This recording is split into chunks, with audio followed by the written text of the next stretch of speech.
Bharatiya Janata party की मोदी सरकार ने ओपीएस की जो मांग थी देश के राज्य कर्मचारियों की और केंद्र सरकारी की कर्मचारियों की, उस मांग को दरकिनार कर दिया।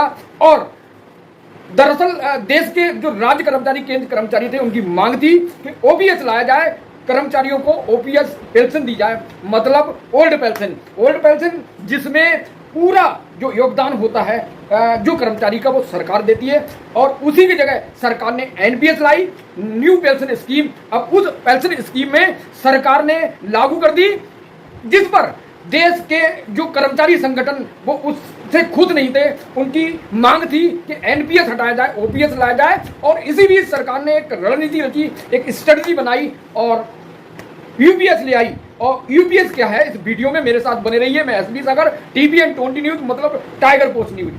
तो 20 लाख कर्मचारियों को फायदा पहुंचाने के लिए मोदी की केंद्र सरकार ने यूपीएस लाई है। यूपीएस का मतलब यूनिफाइड पेंशन स्कीम, मतलब यूपीएस स्कीम सरकारी कर्मचारियों की एक नई योजना है।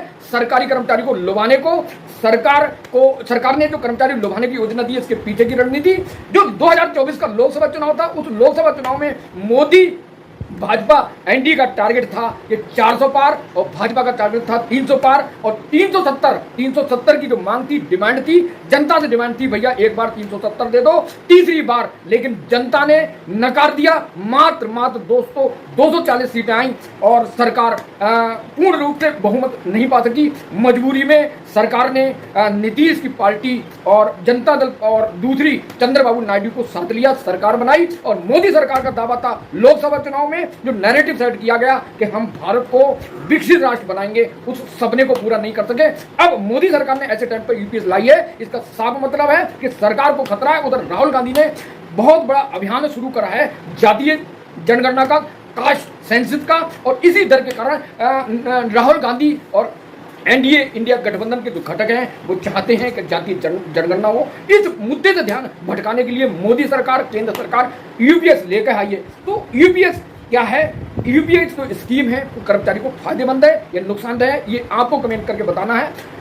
जिस यूपीएस के बारे में आपको बताते हैं, तो सरकार नई पेंशन ले आएगी यूपीएस, और इसके तहत कर्मचारी को रिटायरमेंट के बाद सुनिश्चित पेंशन दी जाएगी, एक डेफिनेट पेंशन दी जाएगी।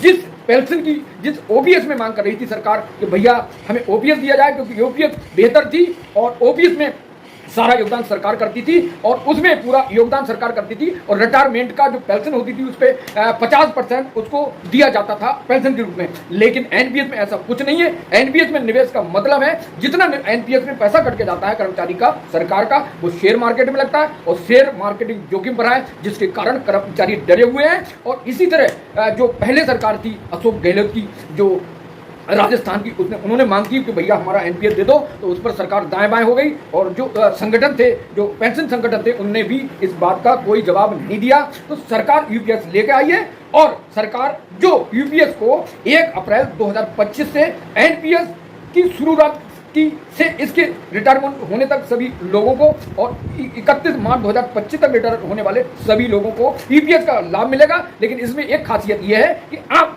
जो कर्मचारी हैं देश के, वह एनपीएस चुन सकते हैं या फिर यूपीएस, दोनों विकल्प उनके सामने होंगे। आपको अगर यूपीएस अच्छा लग रहा है तो यूपीएस का विकल्प चुन सकते हैं या फिर एनपीएस का।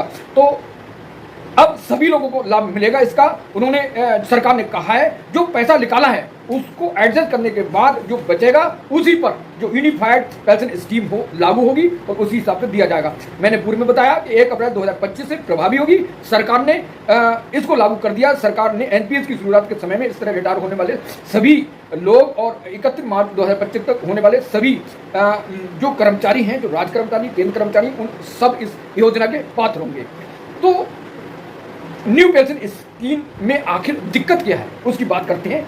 इसे बदला जा रहा है। नई पेंशन स्कीम में कर्मचारी की बेसिक जो सैलरी होगी प्लस डीए का 10% कटान होगा और एनपीएस पर शेयर मार्केट में आधारित थी, इसलिए इसे अनसेफ माना जाता था, अनसिक्योर्ड माना जाता था और इसलिए कर्मचारी इसके पक्ष में नहीं थे। एनपीएस में 6 महीने के बाद मिलने वाला डीए का कोई प्रावधान नहीं था, यानी इस पर कोई सिक्योरिटी नहीं थी, कोई गारंटी नहीं थी, इसलिए कर्मचारी इससे भाग रहे थे, इससे डर रहे थे। मैंने पूर्व में बताया कि एनपीएस शेयर मार्केट बेस्ड थी, जिसमें पैसा लगने के बाद कोई गारंटी नहीं होती है। सरकार आपका पैसा एनपीएस में लगाकर, हाई जोखिम वाले में लगाकर पैसे जब उसमें नुकसान होता तो उसकी गारंटी भी नहीं लेती, इसलिए कर्मचारी इसे डरे हुए थे। एनपीएस शेयर मार्केटिंग के बेच होने के कारण कर्मचारी डरे हुए थे। तो अब जो यूपीएस लेके आई है, अब यूपीएस में जो फायदा होगा कर्मचारियों को, लेकिन मोदी सरकार कह रही है बहुत बड़ी अच्छी स्कीम है, बेहतर है। लेकिन दोस्तों अभी जो कर्मचारी संगठन है, चाहे राज्य के हों चाहे केंद्र के, उन्होंने अपना कोई प्रतिवेदन नहीं दिया, अपना कोई जवाब नहीं दिया। जब इसका जवाब आएगा, जब पटिशन दायर होगी और जब अपना प्रतिवेदन देंगे, तभी स्पष्ट होगा कि सरकार की स्कीम सही है या गलत है। जो कर्मचारी संगठन लखनऊ के हरिशंकर तिवारी हैं, उन्होंने वीडियो में कुछ कहा है, उनका सुनवाते हैं और पूरा वीडियो सुनिए कि आखिर उन्होंने अपने वीडियो में यूपीएस के लेकर क्या कहा। पुरानी पेंशन बहाली के लिए एक बहुत बड़े आंदोलन की श्रृंखला राज्य कर्मचारी संघ परिषद द्वारा रची गई। 2013 से लेकर 2013 में 13 दिन की हड़ताल उत्तर प्रदेश में हुई। उसके बाद में यहाँ से दिल्ली तक साइकिल यात्रा लखनऊ से दिल्ली तक हुई। उसके बाद संसद का घेराव हुआ। उसके बाद तमाम शिक्षक संगठनों के साथ में मिलकर हम लोगों ने 2018 में लाखों की रैली निकाली। उसके बाद 22 में भी हम लोगों ने 21 में फिर से रैली निकाली और उसके बाद में हम लोगों ने निर्णय भी किए, जिसमें पॉलिटिकल निर्णय भी किया और वोट देने का, वोट की पावर दिखाने का भी काम किया। और यहाँ से होते हुए श्रृंखला चलती रही। उसके बाद भी जब बात नहीं बनी है, ये कमेटी उत्तर प्रदेश से बनाई गई, उसमें तमाम आईएएस रखे गए और हम लोगों को भी रखा गया उसमें, और हम लोगों ने 2 महीने तक तर्क के आधार पर किया और 14% उससे हमें बढ़ा था।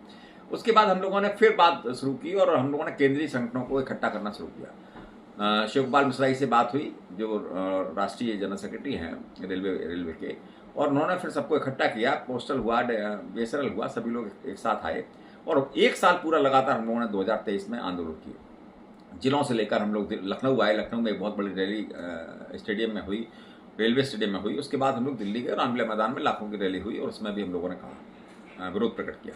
और उसके बाद ही श्रृंखला शुरू हुई दिल्ली में, जब हरकत पैदा हुई। जो सरकार कहती थी, जो सीतारमन जी कहती थी हम किसी कीमत पर नहीं सुनेंगे, उन्होंने कमेटी बनाई। ये हमारी पहली जीत थी। और उसके बाद कार्यक्रम शुरू हुए, उसमें वार्ताएं शुरू हुई। सारे बड़े बड़े दिग्गज हमारे जो लोग हैं, वो सारे लोगों ने वहाँ गए और वहाँ जाकर अपनी अपनी बात कही। और कहने के बाद ये हुआ कि वहाँ पर वो बातों को सुना गया। तमाम सारे आंकड़े हम लोगों ने भी उत्तर प्रदेश से दिए, जो हमने उत्तर प्रदेश सरकार को रखे थे, वही वहाँ भी काफ़ी दिए गए। और उसके बाद वो तार्किक रूप से उनको सुना गया। वो जैसे उन्होंने देखा कि हम गुजरात मॉडल दे देंगे या उड़ीसा मॉडल दे देंगे, वो सब बातें हम लोगों के सामने आई वहाँ पर, लेकिन हम लोगों ने उसको स्वीकार नहीं किया। 45% का कभी आया, कभी 40% का लास्ट पे एक टाइम का आया, डीए की बिल्कुल बात नहीं आई, परंतु फिर भी अड़े रहे।